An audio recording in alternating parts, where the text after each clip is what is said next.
Bagram এই একটি নাম এখন গোটা আন্তর্জাতিক রাজনীতিকে নাড়িয়ে দিয়েছে। একটা সময় ছিল যখন এই ঘাঁটি ছিল আমেরিকার আধিপত্যের প্রতীক। 2 দশক ধরে আফগানিস্তানের যুদ্ধ, বিস্তৃত সামরিক অভিযান, গোয়েন্দা কার্যকলাপ সবকিছুর কেন্দ্র ছিল এই বাগরাম বিমান ঘাঁটি। কিন্তু আজ এই বাগরামই এখন ভারত এবং তালেবানের নতুন চুক্তির মূলে এসে দাঁড়িয়েছে। এমন এক ঘটনা যা কল্পনাতীত এবং যার প্রতিধ্বনি শোনা যাচ্ছে ওয়াশিংটন থেকে ইসলামাবাদ পর্যন্ত। সম্প্রতি বিশ্বজুড়ে ছড়িয়ে পড়েছে এক বিস্ময়কর খবর।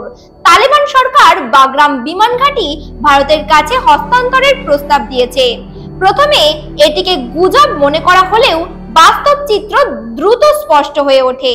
মাত্র 48 ঘন্টার ব্যবধানে ভারতীয় বিমান বাহিনীর একটি উচ্চ ক্ষমতা সম্পন্ন টিম বাগরামে নেমে পড়ে। প্রথমেই পতাকা উত্তোলন, তারপর ইমার্জেন্সি ভিত্তিতে শুরু হয় ঘাঁটির পুনর্গঠন কাজ। নতুন রাডার বসানো হয়েছে, উন্নত বিমান প্রতিরক্ষা ব্যবস্থা মোতায়েন হয়েছে। রাফাল, সুখোই, তেজস ভারতের আধুনিক ফিল্ডের একাংশ সেখানে সামরিকভাবে মোতায়েন করা হয়েছে বলে জানা গেছে।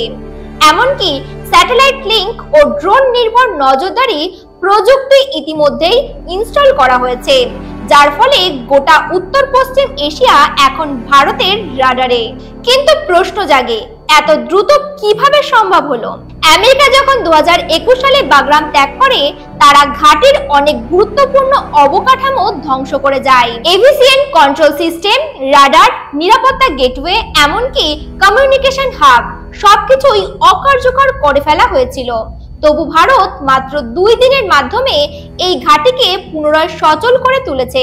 বিশেষজ্ঞরা বলছেন, এত দ্রুততার সঙ্গে অপারেশন চালানো ভারতীয় সেনাবাহিনীর কৌশলগত প্রস্তুতির প্রমাণ। কূটনৈতিক প্রতিক্রিয়া কেমন? এই ঘটনার পর আমেরিকার প্রতিক্রিয়া ছিল অত্যন্ত কড়া। হোয়াইট হাউসের একজন মুখপাত্র স্পষ্টভাবে বলেন, ভারতের এই পদক্ষেপ আঞ্চলিক ভারসাম্য নষ্ট করতে পারে। এটি আমরা মনোযোগের সঙ্গে পর্যবেক্ষণ করছি। অনেকে বলেছেন, এর মাধ্যমে ভারত চুপি চুপি এক পাওয়ার ভ্যাকুয়াম পূরণ করে নিচ্ছে, যা একসময় আমেরিকার দখলে ছিল। পাকিস্তানের প্রতিক্রিয়া আরো রুক্ষ। ইসলামাবাদে এক জরুরি বৈঠকে বিষয়টি নিয়ে শীর্ষ সামরিক ও রাজনৈতিক মহলে উদ্বেগ জাগানো হয়েছে। তাদের মতে, ভারতের এই উপস্থিতি পাকিস্তানের নিরাপত্তার জন্য সরাসরি হুমকি। তবে তালেবান কেন ভারতের সঙ্গে এমন এক অভাবনীয় চুক্তিতে গেল? এই প্রশ্নের উত্তরে বিশ্লেষকরা বলছেন, তালেবান এখন আন্তর্জাতিক স্বীকৃতি ও অর্থনৈতিক স্থিতিশীলতা চায়। চীন ও পাকিস্তানের ওপর অতি নির্ভরতা কমাতে তারা বিকল্প পথ খুঁজছে, আর সেই জায়গাতেই ভারত এগিয়ে এসেছে। তালেবান ও ভারতের মধ্যে সম্পাদিত একটি গোপনীয় সমঝোতা অনুযায়ী ভারত বাগরামে কেবল সামরিক উপস্থিতি নয়, আফগান জনগণের জন্য হাসপাতাল, স্কুল পুনর্গঠন প্রকল্প এবং কৃষিভিত্তিক সহযোগিতা চালু করবে।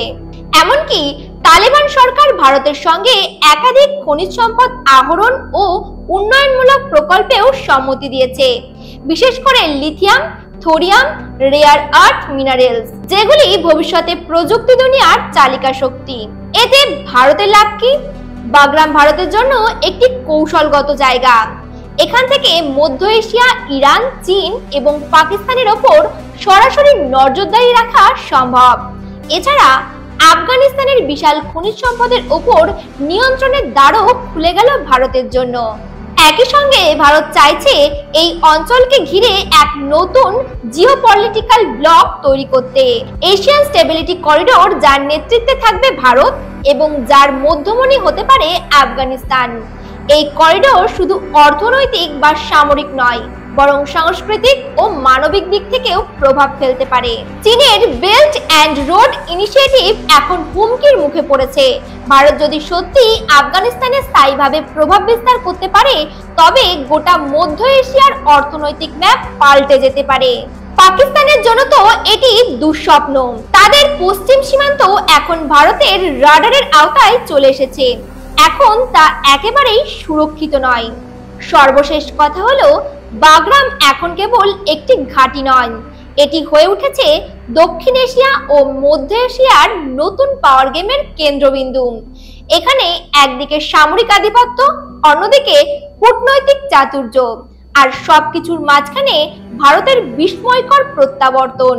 এই কাহিনী কেবল এখানকার নয়, এই সিদ্ধান্তের প্রভাব আগামী 5 বছর, 10 বছর, এমনকি 20 বছর পর্যন্ত টান দেবে। আপনার মতামত কি? ভারত কি সত্যি এই উদ্যোগে সফল হবে, নাকি কেবল সামরিক একটি রাজনৈতিক চমক মাত্র? কমেন্টে অবশ্যই লিখে জানান। আর যদি আপনি চান আরো এমন বিশ্লেষণধর্মী ও তথ্যভিত্তিক ভিডিও, তাহলে সাবস্ক্রাইব করুন, বেল আইকনে প্রেস করুন। আর যদি ফেসবুক থেকে দেখে থাকেন তাহলে অবশ্যই ফলো করে দেবেন।